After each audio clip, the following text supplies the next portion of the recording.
Pessoal, deixa essa webela gravada. Hoje vamos abordar então sobre a situação de aprendizagem 3, certo? Vamos lá, compartilhar a tela aqui com vocês. Ela chama aqui então, a máquina parou, a pressão aumentou. Então, vamos lá. Vamos ler aqui e ver o que se pede. Bom dia, Roberto. É você que está acompanhando o conserto da máquina, estou certo? Bom dia, seu Carlos. Sou eu, sim. Houve algum problema? Sim, neste momento ela acabou de parar. Pode fazer a gentileza de verificar e acompanhar o pessoal da manutenção? Claro, seu Carlos. Agora mesmo irei até o setor e efetuar o acompanhamento dos trabalhos. Bom, agradeço o auxílio. Tudo certo, seu Carlos. Vou acompanhar o pessoal da manutenção e ver qual o tamanho do problema e fazer uma análise de quanto tempo a máquina ficará sem produzir. Obrigado. De fato, gostaria que você, depois de se inteirar, me retornasse com as informações sobre os defeitos. Pode deixar, seu Carlos. Vou conversar com o operador e ver qual o problema e assim que possível lhe informo. Gilberto, parece preocupado. De fato estou. Como está o funcionamento da máquina? Não muito bom. Quer dar uma olhada no processamento? Sim, já sei, o redutor de velocidade não está transmitindo o movimento adequado. Vou avisar o seu Carlos que vamos substituir e dar continuidade na produção. Alberto, posso ajudar? Na verdade, só o Carlos vim comunicar que encontrei o problema e em pouco tempo vamos resolver. Muito bem, Alberto, mas acompanhe todo o processo até o fim, por favor. Assim sei que não perderemos muito mais tempo. Confie no seu trabalho. Obrigado, seu Carlos. Agradeço, me dá licença, voltar ao meu trabalho. Bom, pessoal, então essa primeira etapa que vocês vão fazer aí, no anexo 1, vocês vão escolher então a opção correta entre verdadeiro ou falso das opções apresentadas no anexo 1. Deixa eu ver só, se eu verificar aqui, pessoal, se essa aqui é o mesmo, é esse aqui. A outra forma, né, pessoal, é justamente aqui pela plataforma, vem aqui situação de aprendizagem, aí vem aqui, ó, anexo, perdão, situação de aprendizagem 3, anexo 1, é outra forma aí, ok? Então, vocês vão ler aqui e fazer a marcação lá de verdadeiro ou falso, certo? A segunda etapa, vocês vão escolher a alternativa correta no anexo 2, que vai relatar, então, a causa da falha apresentada pelo equipamento. Ok? Vocês podem acessar por aqui. Então, conforme, obviamente, no contexto da situação ali de aprendizagem da história, vocês vão assinalar abaixo o possível causa da falha na transmissão de movimento do redutor de velocidade. Que é só uma, ok, pessoal? Se vocês entenderem que tem mais de uma, aí pode ser, mas aqui o ideal é uma única causa aqui, certo? Então, aqui vocês vão fazer essas duas aí e fazer o envio. Ok? E a última aí, né, vocês vão efetuar aí, né, definir a ordem correta das etapas a serem seguidas para efetuar a troca do componente danificado. Isso aqui, pessoal, ficou na situação de aprendizagem 2, ok? Então não há necessidade aí, porque está justamente aqui no anexo 3, ok? Bom, pessoal, então, o que a gente precisa, então, para a gente poder conseguir fazer de forma satisfatória essa situação de aprendizagem, né? Bom, primeira coisa que a gente precisa, né, pessoal, são as documentações técnicas, né? Então, o manual, por exemplo, é um bom exemplo, né? Elas vão ter informações sobre o funcionamento desses equipamentos, né? O manual, ele dá todo ali aquele know-how da máquina. Obviamente, não é o projeto da máquina, mas tudo ali concebe a máquina, as suas características, os desenhos, explodida, né, tudo, né? Então, ele vai ter os procedimentos de operação, setup, desenho para realizar montagem e desmontagem, valor de pressão, ajuste de folga, velocidade de operação, capacidade máxima de produção, entre outros. Além disso, eles também especificam, por exemplo, os óleos adequados para as operações de corte, refrigeração, lubrificação, tensão e corrente elétrica, é que esse equipamento deve ser ligado, né? Obviamente, a gente lidando aí com um equipamento eletromecânico, precisa de ser ligado na eletricidade. Os níveis que esse equipamento pode estar exposto ao calor e ao frio, se pode estar inserido em um ambiente com partículas abrasivas, níveis de exposição à vibração e etc.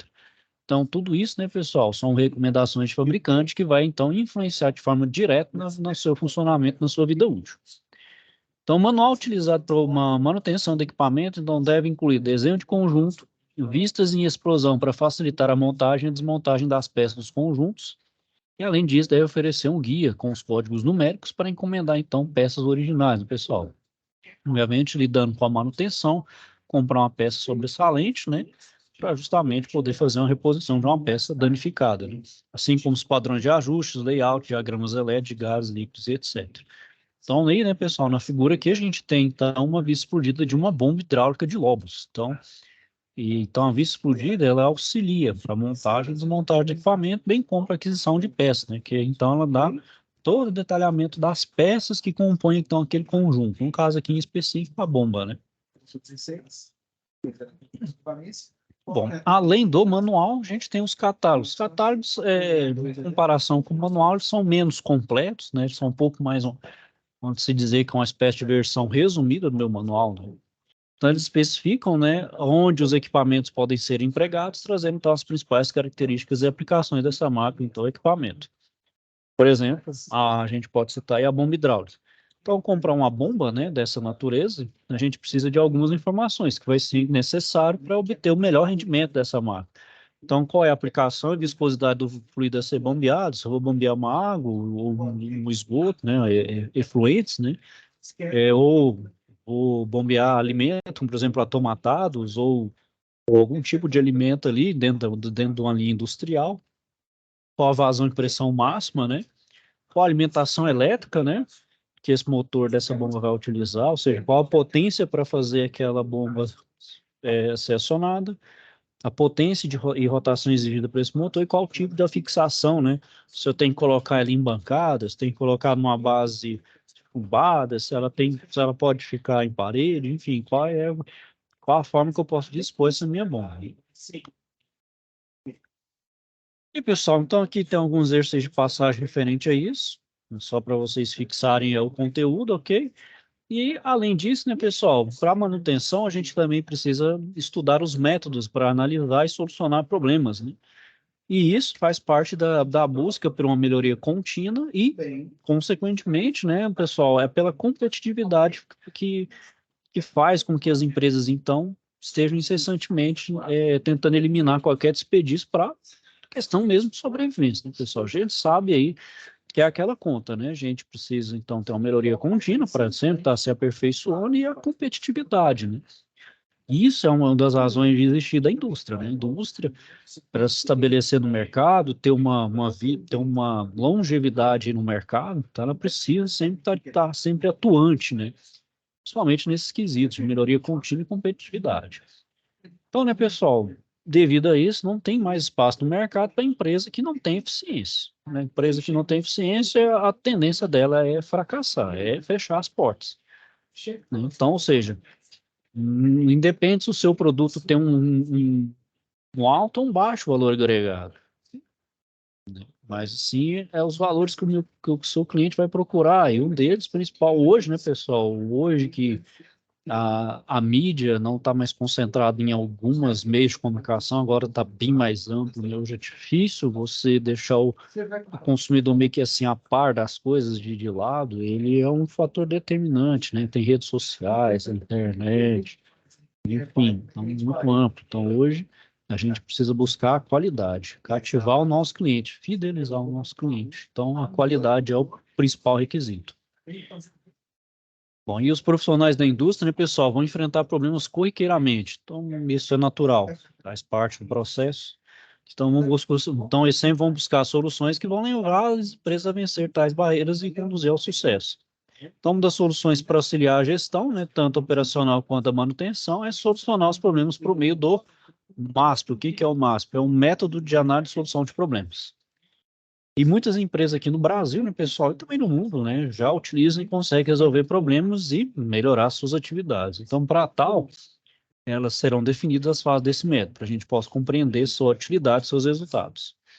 Então, com isso, né, pessoal, ao fazer esses métodos, a gente consegue, então, aplicar as fases que caracterizam um método para análise e solução de problemas, identificar as ferramentas da qualidade, utilizar essas ferramentas e aplicar esse método em si. Bom, então o método de análise e solução de problemas, né, o MASP, ele é um caminho ordenado, composto de passos pré-definidos, então, para identificar o problema, buscar as características que prejudicam, então, a solução, né, então, ou seja, achar aquela causa raiz ali do meu problema, testar as hipóteses, né, para encontrar qual é a causa fundamental, Então, com isso, eu vou conseguir bloquear a minha causa fundamental por meio de um plano de ação, né, pessoal? Então, um plano de ação, ele é essencial. Sem ele não vai ter sentido nenhum. Então, como é que eu vou, de fato, solucionar aquele meu problema? Verificar efetivamente o bloqueio das causas fundamentais, padronizar a operação e, com isso, concluir o trabalho, para conseguir o melhor resultado, que é dominado, então, de melhoria contínua. Então, esse método, pessoal, ele é caracterizado por 8 fases. Então, a primeira é a identificação do problema. Então, nessa fase, eu vou reconhecer qual é o problema em si, sua complexidade e a sua importância. A segunda fase é a observação, então eu vou observar o desdobramento desse problema, em que é destrinchado, então, um problema em tantos outros, ou seja, destrinchar em quantos outros menores, né, para que seja, então, possível uma visão detalhada. Então, preciso ter uma visão mais ampla, né, mais específica do meu problema. A terceira fase é a análise, então, ali eu vou descobrir qual a causa ou as causas do problema em questão. A quarta fase é o plano de ação. Então, ali eu vou esboçar um desenho vou desenhar um plano, né, para bloquear as causas dos problemas menores, ou seja, eu destrinchei aqueles problemas menores, então eu vou desenhar já um plano de ação para mitigar esses problemas menores. Então, feito um plano de ação, eu vou executá-lo, né, colocar esse plano em ação, depois eu vou verificar se esse plano de ação ele está tendo algum efeito, está funcionando de fato, se as causas foram neutralizadas. Conseguir fazer com eficiência, então, com sucesso, então agora eu vou tornar essa minha atitude aí, esse meu plano de ação padronizado, vou padronizar ele para a minha indústria. Então eu vou fazer essa prevenção de forma que o problema não reapareça, ou seja, vou tornar essa meu plano de ação um hábito, para que aquele problema não volte a ocorrer em algum momento na minha indústria, na minha empresa, né? Então, com isso, eu faço a conclusão, que aí eu faço a retrospectiva em relação ao ocorrido, registrar as lições aprendidas para a gente criar um histórico, né? E com isso fazer a nossa melhoria contínua, faz parte da nossa melhoria contínua. Bom, então aprofundando, né, pessoal, é importante também ter claro alguns conceitos, como por exemplo, o conceito de complexidade. Então, complexidade refere-se a um grande número de problemas, né, e variáveis presentes em uma situação. Segundo o autor, né, a complexidade é a condição normal que deve ser enfrentada e administrada. E quanto maior o número de problemas e variáveis, mais é complexo. Então, o MASP, né, o método de análise e solução de problemas, ele vai ser um caminho ordenado, composto de passos pré-definidos para identificar os problemas, buscar as características que prejudicam a solução, testar as hipóteses para encontrar qual é a causa fundamental, bloquear essa causa fundamental por meio de um plano de ação, verificar efetivamente o bloqueio das causas fundamentais, padronizar a operação e concluir o trabalho. Então, assim, conseguindo melhor resultado, que a gente denomina, então, de melhoria contínua. E a complexidade, né, pessoal? Então, qual é a relação dessa complexidade do meu problema? Ele vai determinar, então, qual o método e ferramenta que eu vou utilizar para análise e solução. Então, a gente tem que ter em mente que as situações devem ser facilitadas. Então, por esse motivo, existirão problemas simples que, se analisados com ferramentas complexas, não vai tornar o processo produtivo. Então, muitos problemas podem ser solucionados com um simples método, que é o ver e agir. Se existe uma engrenagem que desgaste com frequência, por exemplo, por falta de lubrificação, basta excluir, então, naquele ponto, um roteiro de lubrificação. Então, né, pessoal, é importante lembrar que os métodos de análise e solução de problemas, eles seguem a mesma ideologia, que é a busca de redução de custos, eliminação dos retrabalhos e maximização dos resultados. Bom, então, na procura, né, pessoal, da solução de problemas complexos, então o MAS vai utilizar apoio das ferramentas de qualidade para a gente encontrar, então, a melhor solução. Então, no caso da manutenção, né, onde a padronização do meu processo ele é indispensável para atingir eficácia, então, as ideias de melhoria para a solução dos problemas também devem ser padronizadas. Então, a gente tem o método aí PDCA, né, que é o Plan, Do, Check, Action, né, que está dividido em etapas e utiliza várias das ferramentas da qualidade, utilizadas no MAS para acompanhar e padronizar a melhoria implantada. Então, por exemplo, no Plan, né, então, dentro do Plan, a gente vai ter algumas ordens de execução. Então, por exemplo, no começo, então, na etapa aqui, a gente identifica o problema ou a melhoria. Como a gente vai fazer isso? Com uma folha de verificação, um brainstorming, um fluxograma e um diagrama de Pareto. A segunda aí dentro do planejamento são as observações. Como é que eu vou fazer isso? Através de uma folha de verificação, um fluxograma ou 5W1H, né, que é aqueles 5 porquês ali e o como, né. O terceiro é a análise, né, que posso fazer por meio de uma folha de verificação, por um brainstorming, por um diagrama de Pareto e de Chicago. Também por um histograma, um diagrama de dispersão e cartas de controle. E, por fim, eu elaboro o plano de ação como a própria ação na hora do do, né, que é o de fazer, né. Então, por esses dois, então, eu utilizo o 5W2H, a folha de verificação, o brainstorming e o diagrama de Pareto. E no check, né, pessoal, é a parte que, não, que eu vou verificar, né, e também a efetividade, então, desse meu plano de ação. Posso utilizar um histograma, folha de verificação e as cartas de controle.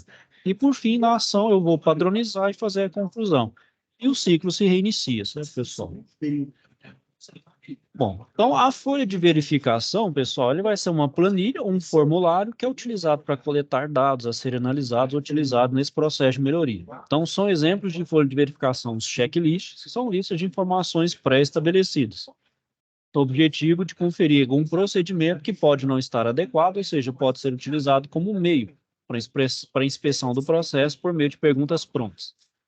Veja um modelo de folha de verificação, por exemplo, aqui, né? Então, a gente tem, por exemplo, uma folha de verificação para aventamento das causas dos efeitos em uma máquina. Então, esse modelo aqui, pessoal, não é não tem não tem um modelo fixo, variar de empresa para empresa, mas basicamente tem que conter essas informações. Então, por exemplo, empresa, data, setor, seção, peça, operação, os defeitos, né? Então, descrever os defeitos, qual é a máquina, qual é o operador, o que que o operador fez, por exemplo, durante a semana, para a máquina A, para a máquina B, enfim, tipo de defeitos vieram. Então, é uma folha de verificação mesmo, uma espécie de prontuário, né?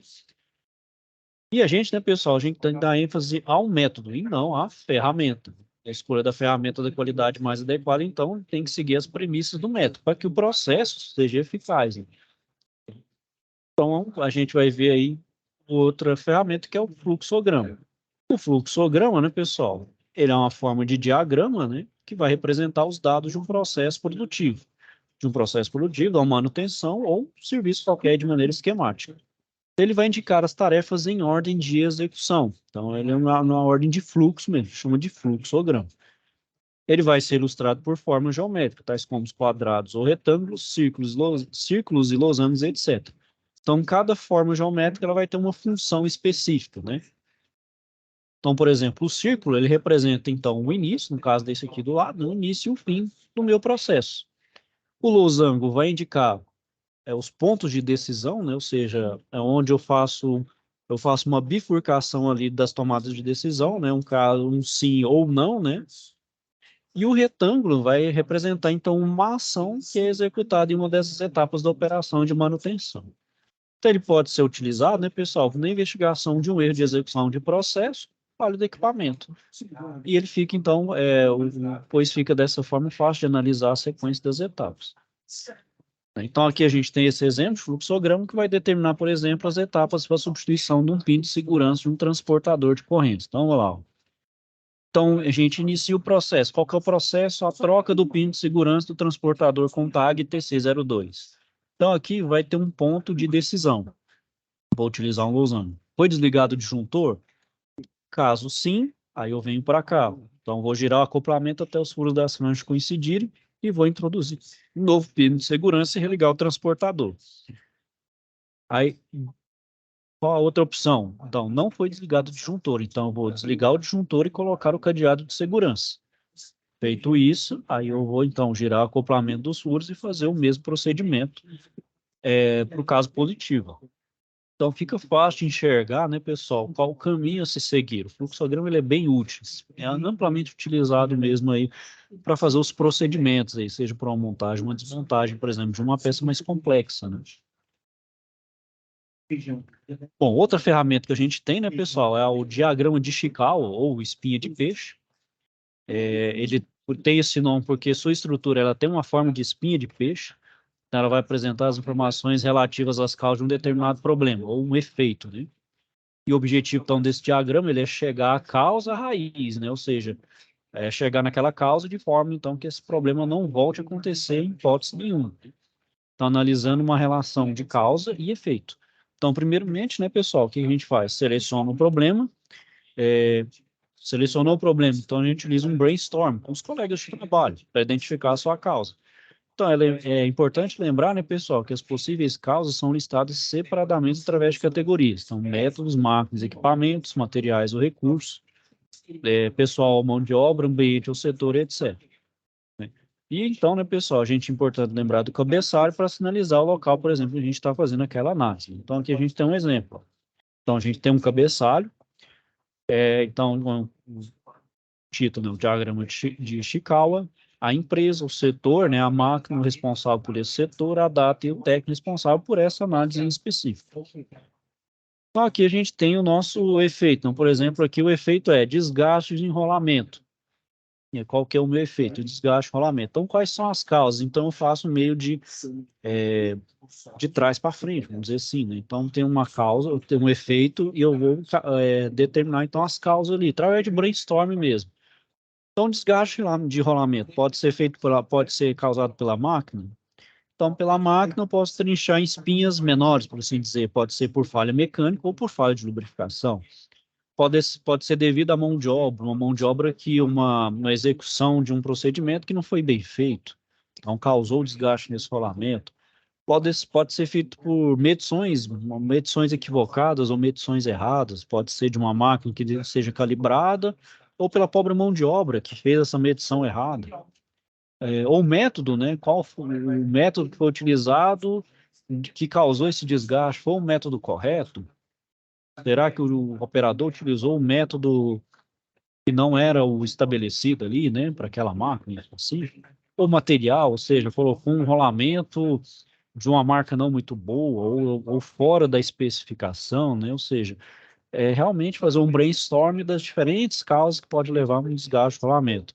E com isso, né, a gente achar aquela causa raiz, como que de fato ocorreu aquele desgaste naquele rolamento, de forma a solucionar aquele problema, aquela causa raiz, para que esse desgaste, então, não volte a ocorrer em hipótese nenhuma. A gente sabe que né, nada é perfeito na manutenção, né, pessoal?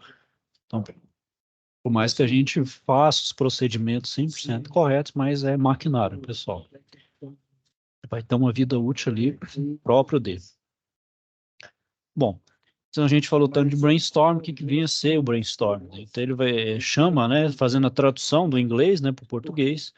Então ele é uma tempestade de ideias ou geradora de ideias que é capaz de promover então a participação de pessoas de vários setores para resolver problemas de maneira eficaz, por meio então de uma seleção de ideias que pode ser descritas então em uma listagem.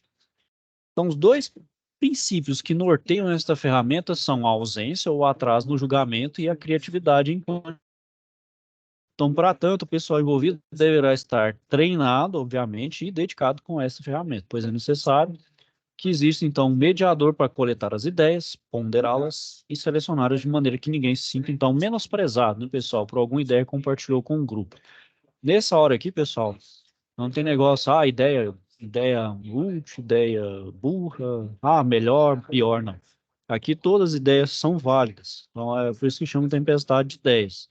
A gente joga então todas as ideias possíveis. Depois a gente faz um filtro, né? Ver quais são as plausíveis, as não, né? Obviamente, para aquele contexto em específico, a gente está fazendo aquele brainstorm, né? Então ele é muito utilizado, né, pessoal, para também a gente ver analisar ideias de pessoas que estão alheias ao processo. Pode ser pessoas, então, de um setor que não tem nada a ver com ali naquela parte ali da manutenção, né? Que é justamente aquela pessoa que está de fora, que ela pode enxergar aquilo que a gente mesmo da área não esteja enxergando. Então, dá a oportunidade da gente conseguir ver, né, muitas vezes aquilo que a gente não consegue enxergar. Então, por exemplo, foi um caso, uma arrumadeira em que uma reunião da diretoria, onde se discutia estratégias para aumentar as vendas de creme dental, ela comentou que para aumentar o consumo do creme dental era fácil, precisava apenas aumentar o orifício de saída do creme do tubo, ou seja, uma pessoa totalmente alheia, né, uma pessoa simples, deu uma ideia que realmente ali o pessoal não conseguia enxergar. E a ideia, então, era simples, ó. Então, aumentar o orifício de saída de creme do tubo, ou seja, ideia simples, porém altamente aceitável, plausível, e então fez toda a diferença, ou seja, por isso que brainstorm não tem sido a melhor, pior ideia, né? Viagem ou não na maionese, né? Então brainstorm é justamente para isso. Ok, pessoal? Então, aqui são mais exercícios de passagem para vocês, então, fixarem um conteúdo. Certo, pessoal? Bom, então é isso aí. Vou finalizando a aula aqui por hoje. Caso tenha alguma dúvida ou questionamento, não deixem de procurar. Ok? Estou aqui para ajudar vocês no que for necessário, se for preciso. Vou desejar a todos uma boa noite. Fiquem todos com Deus e até a próxima.